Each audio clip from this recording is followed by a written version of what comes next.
y vamos a tener una lectura de la palabra del Señor en el libro de Segunda Crónicas, el capítulo número 7, y vamos a leer desde el versículo 11 hasta el 16. Nos dice así la bendita palabra de Dios. Y acabó pues Salomón la casa de Jehová y la casa del rey, y todo lo que Salomón tuvo en voluntad de hacer en la casa de Jehová y en su casa, fue prosperado. Y apareció Jehová a Salomón de noche y díjole: Yo he oído tu oración y he elegido para mí este lugar por casa de sacrificio. Si yo cerrare los cielos, que no haya lluvia, y si mandare a la langosta que consuma la tierra, o si enviare pestilencia a mi pueblo, si se humillare mi pueblo, sobre los cuales mi nombre es invocado, y oraren, y buscaren mi rostro, y se convirtieren de sus malos caminos, entonces yo oiré desde los cielos, y perdonaré sus pecados, y sanaré su tierra. Ahora estarán abiertos mis ojos y atentos mis oídos a la oración en este lugar, pues que ahora he elegido y santificado esta casa para que esté en ella mi nombre para siempre.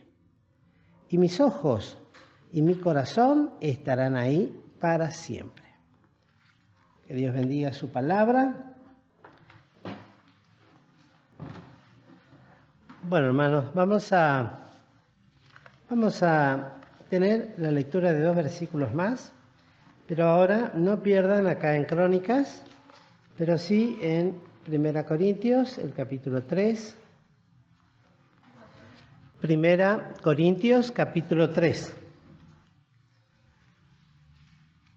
versículos 16 y 17.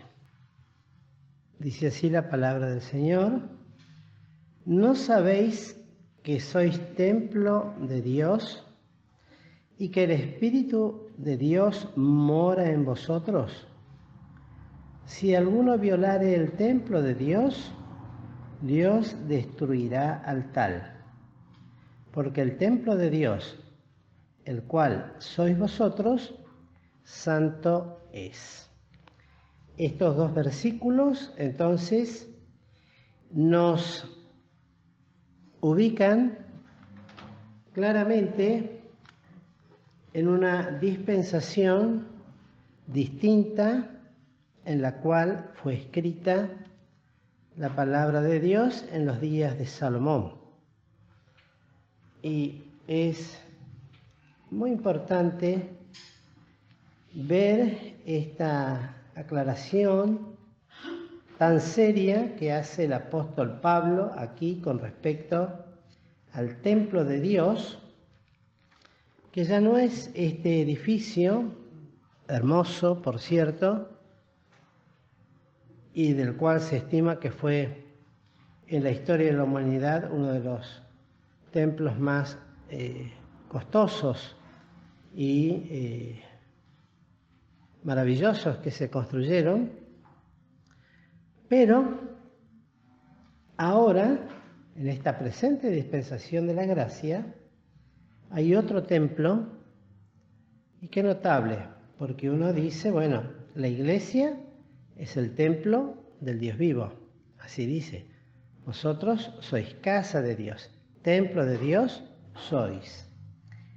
Pero acá lo hace aún más individual todavía, ya no en la colectividad, que sí corresponde, y es correcto hablar del templo de Dios, de la casa de Dios, hablando de un total de los creyentes, sino que a su vez cada uno de nosotros, siendo piedras vivas, a su vez el Señor, acá Pablo dice que sois templo de Dios y que el Espíritu de Dios mora en vosotros. O sea, es muy particular.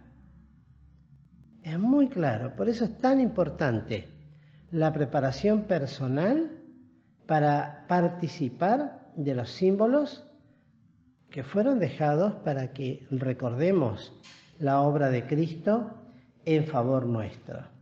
Y habla de violación a este templo, de ultraje, de maltrato y también del juicio de Dios. Dios destruirá al tal, dice, aquel que teniendo al Espíritu Santo descuida y desentiende, aunque por un lado lo entendemos, pero por otro lado no lo hacemos, porque muchas veces lo entendemos con la mente, pero con la cabeza, pero en la práctica descuidamos o no atendemos correctamente a este templo que nos fue dado como mayordomía para administrar, para cuidar y para que sea templo del Dios vivo.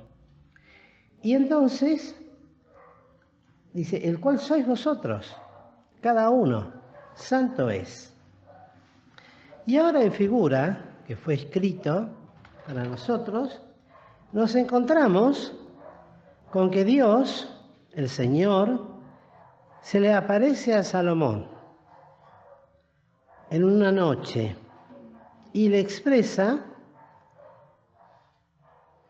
el agrado de haber oído la oración que hizo Salomón, que en este momento no tenemos tiempo de meditar en ella, que sería muy interesante si cada uno lo puede llegar a hacer de forma particular, y la aclaración de que el Señor, esto lo estudiamos en la escuela dominical, que Él había elegido para Él este lugar por casa de sacrificio, una casa de sacrificio. Entonces, nosotros tenemos que pensar ahora que el sacrificio ya no es un sacrificio cruento, donde había derramamiento de sangre, como era en aquel entonces, con los animalitos que eran sacrificados en favor o por causa de los hombres, sino que el sacrificio debe ser de carácter espiritual en cada uno de nosotros. Y luego, de pronto, surge este versículo 13, que ha de introducirnos entonces a la manera correcta en que uno debería siempre acercarse al Señor. El primero es que cuando dice allá, destruiré al tal, acá lo podemos comparar con este versículo 13, pues son quitadas muchas cosas que eran tan importantes para los judíos en su momento. Lo primero es cerrar los cielos, que no haya lluvia, lo cual traía, por supuesto, acarreado muchas necesidades, hambre, sequía, falta de pastura para el ganado. Era un juicio, cuando la Biblia así lo relata en todas sus partes, cuando faltaba la lluvia temprana y tardía. Fue el juicio que Dios hizo contra Acab, cuando Elías se le presentó a este rey malo y oró, y el cielo se cerró ¿por cuánto tiempo? Por 3 años se cerró, como plomo, ¿eh? Es interesante porque así dice la Escritura. Se cerró como plomo, es decir, no cayó una gota de agua en todo Israel. Si yo cerrara los cielos, que no haya lluvia, y luego, y si mandara la langosta que consuma la tierra, aparte de no haber ya producción, lo poco producido es comido por la langosta. En otras escrituras dice por la langosta, el saltón, el pulgón, el revoltón, que eran distintos estadios de la langosta, que cuando uno lo mira eso en alguna documental es terrible como van arrasando, porque primero camina, después salta y después vuela, pero no dejan nada, se comen todo lo verde que puede haber. Una figura también de mucho juicio y destrucción y de castigo. O si enviare pestilencia a mi pueblo. La cena del Señor lo dice, ¿no? Muchos hay que tomando indignamente la cena, bueno, algunos están enfermos, otros están ¿cómo?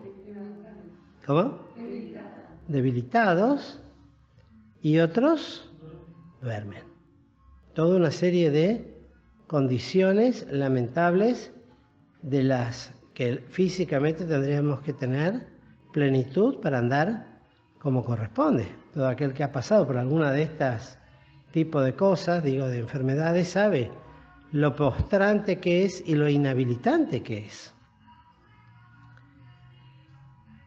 Y entonces dice en el versículo 14, algo que lo deberíamos ahora también aplicar a la cena del Señor. Pues es a la casa de Dios que el Señor le está hablando, a su pueblo, desde esa casa. Y dice, si se humillare mi pueblo.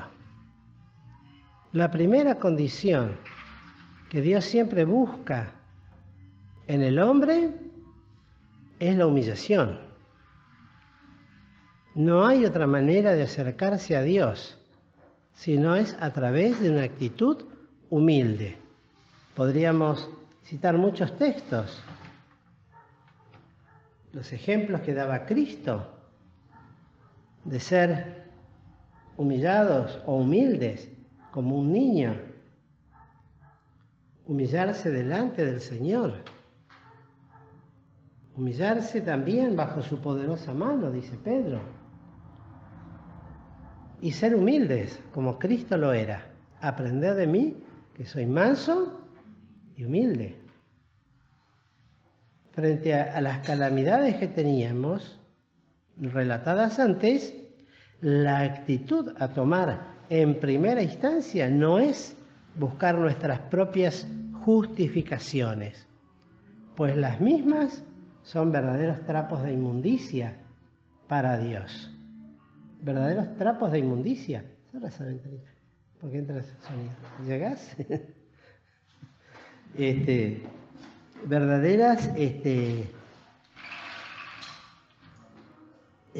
cosas que ahora el pueblo tenía que aprender. Es la humillación. Y luego también la oración. A veces arrancamos directamente por la oración.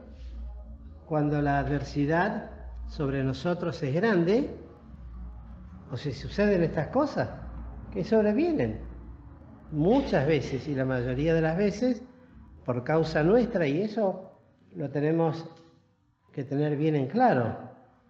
Y se nota cuando un creyente se hace cargo de sus propios pecados y reconoce sus pecados, y cuando un creyente quiere justificar sus pecados por determinadas formas, o porque la culpa la tuvo el diablo, él hizo las cosas tan bien como que me engañaron.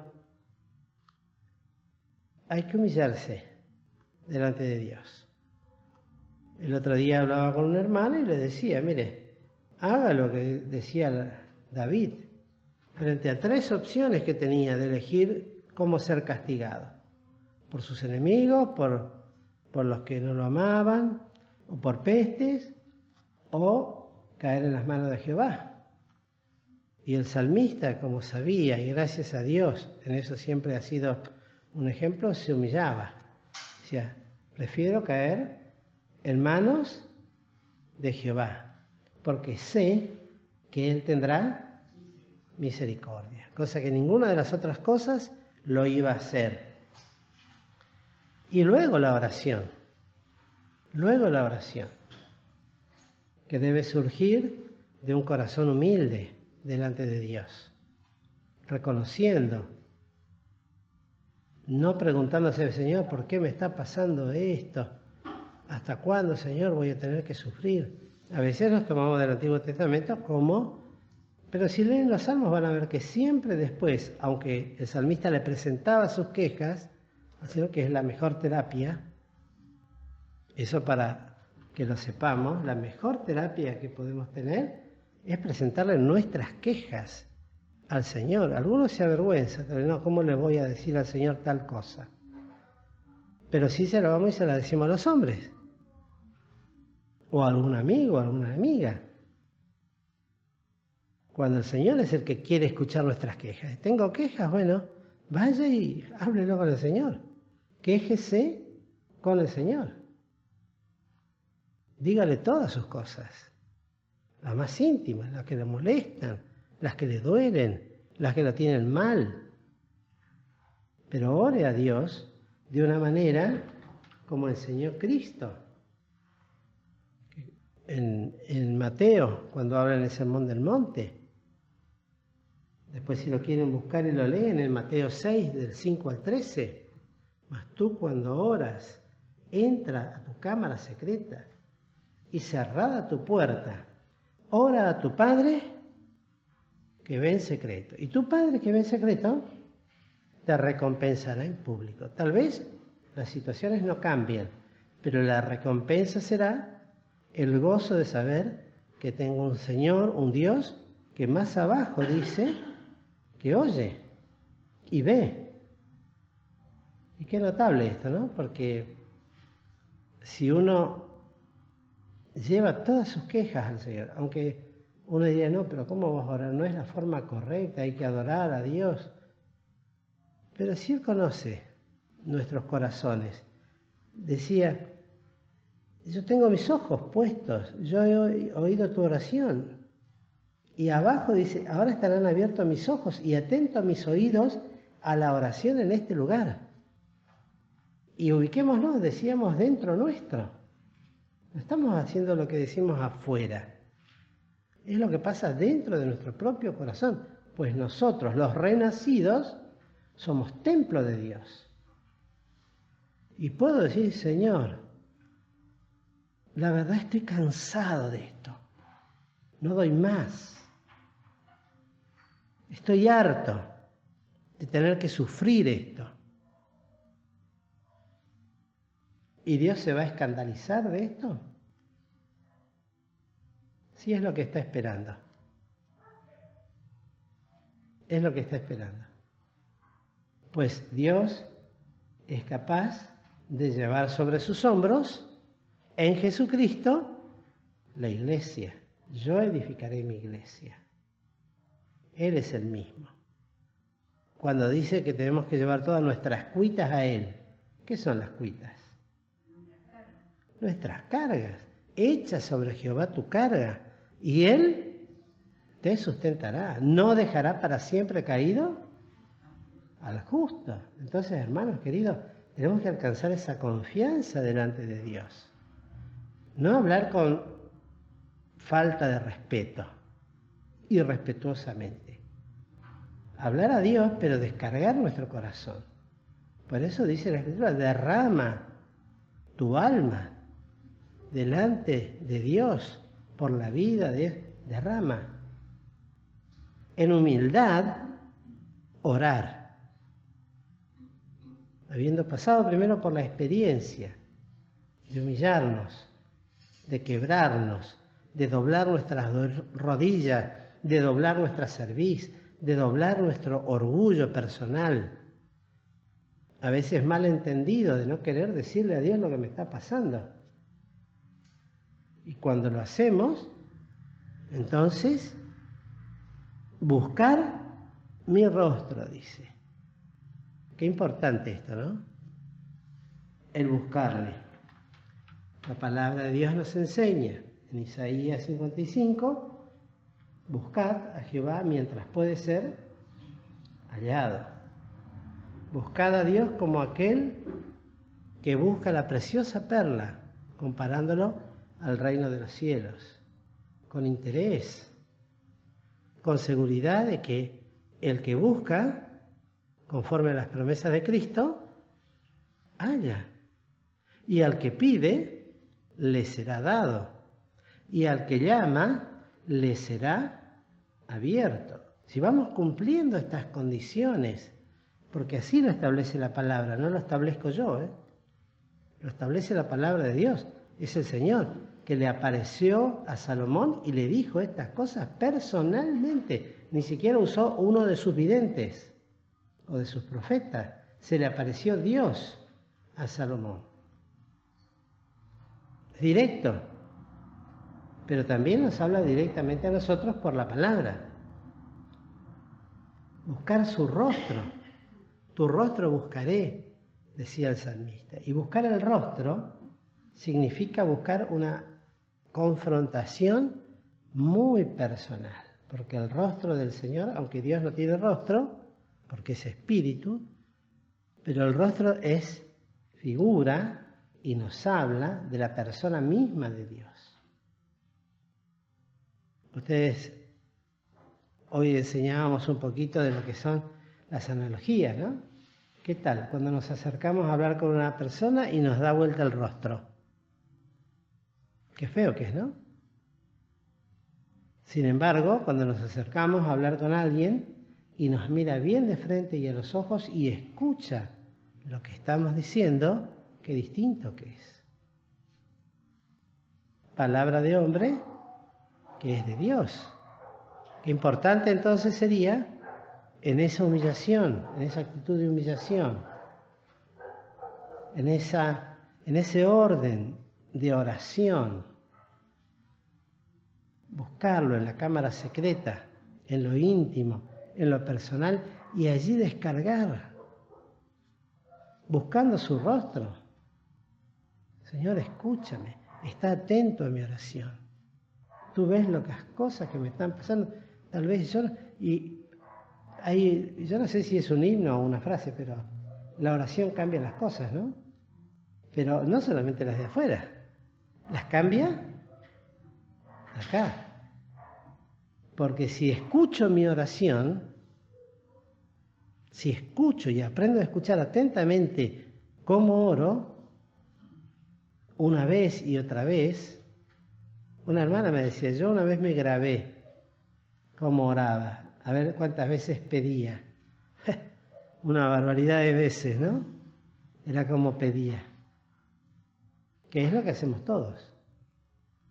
Pero en este aspecto, buscar el rostro del Señor, la comunión íntima, personal, de saber que así como Juan se recostaba sobre el pecho del Señor con tanta confianza, que ejemplo para nosotros, si buscáramos de tener esa confianza espiritual con el Señor, que tenga un pecho que me sostiene, mi abatida frente, un oído que escucha los lamentos de mi vida y de mi corazón. Hoy hablábamos con una hermana, es menester que por muchas tribulaciones entremos al reino de los cielos. Bueno, esas tribulaciones, ¿no son buenas llevarlas al Señor? Y decirle, Señor, otra vez tengo problemas con esta persona, yo me tengo que corregir, ayúdame, ¿qué es lo que yo tengo que hacer? Y la otra persona te ocuparás tú, pero yo tengo que corregirme, yo tengo que hacer esto, ayúdame a mí a entender los caminos en que debo andar, el proceder que debo tener. Socórreme, Señor, y ayúdame para que una vez que busco tu rostro y se convirtieren, porque eso es lo que hay que alcanzar. No es que se vuelva en una rueda o en un círculo vicioso, siempre estar en lo mismo y volver a lo mismo, ir a lo mismo y volver a lo mismo. Y no terminamos nunca.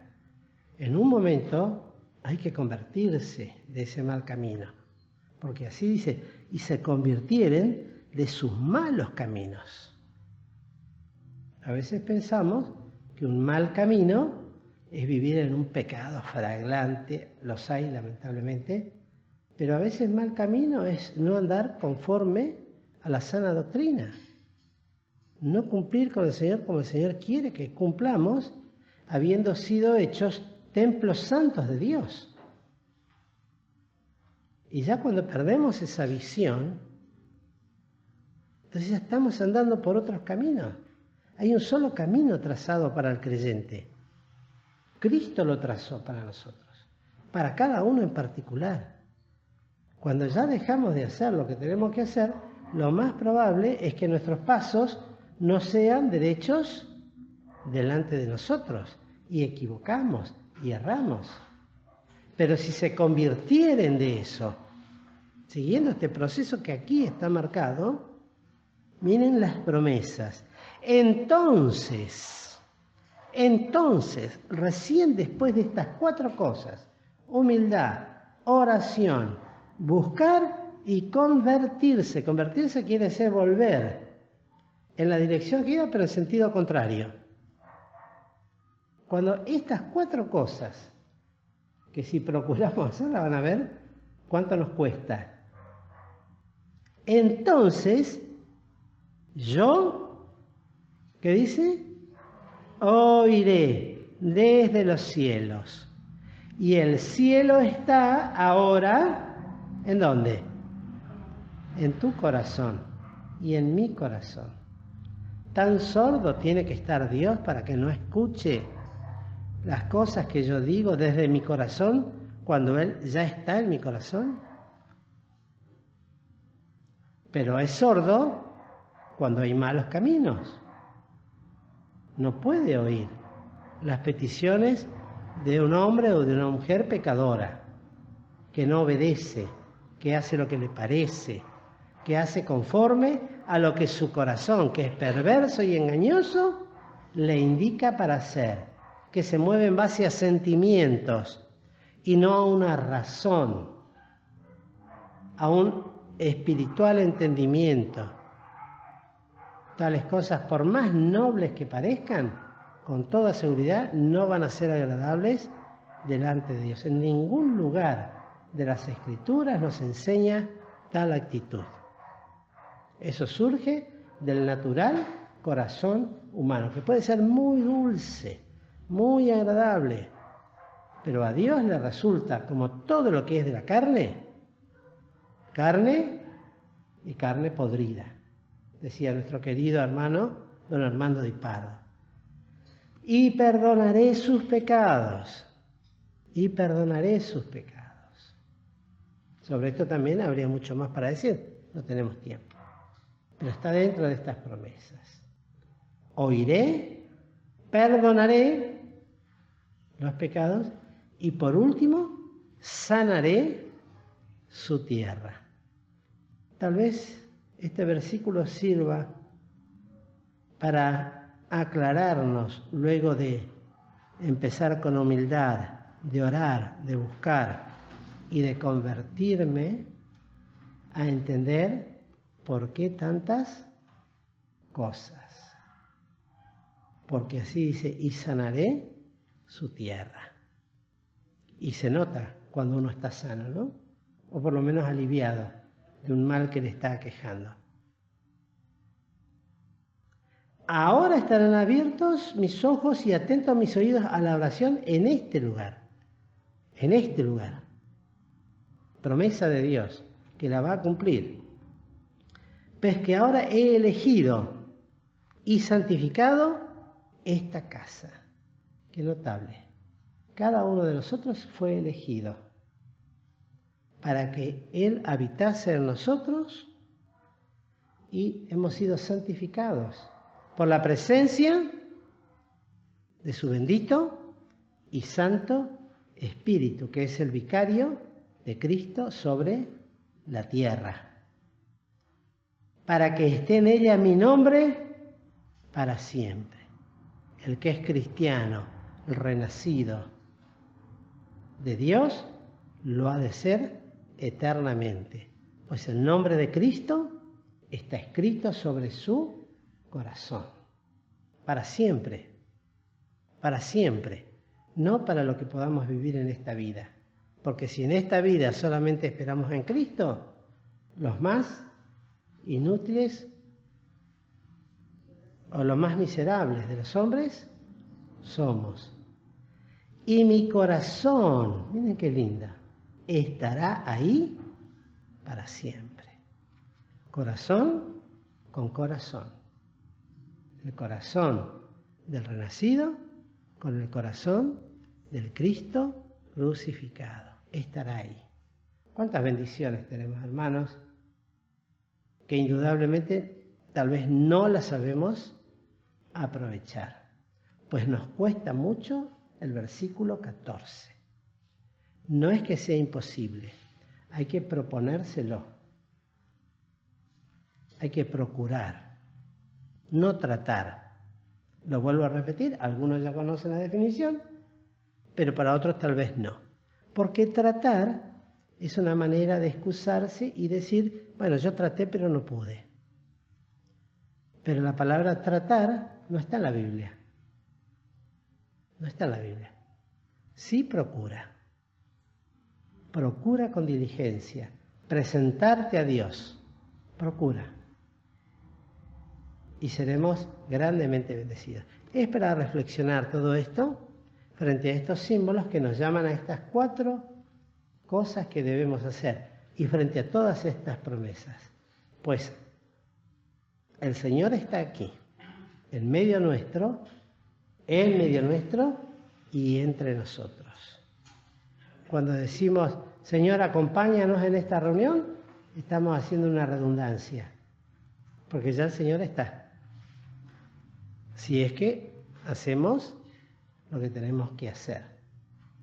Que el Señor, pues, nos bendiga y nos ayude a participar de estos símbolos como Él quiere que lo hagamos, trayendo a la memoria lo que Cristo hizo y lo que está haciendo ahora desde su reino, allá en los cielos, intercediendo por cada uno de nosotros. Que el Señor, pues, nos bendiga, queridos hermanos.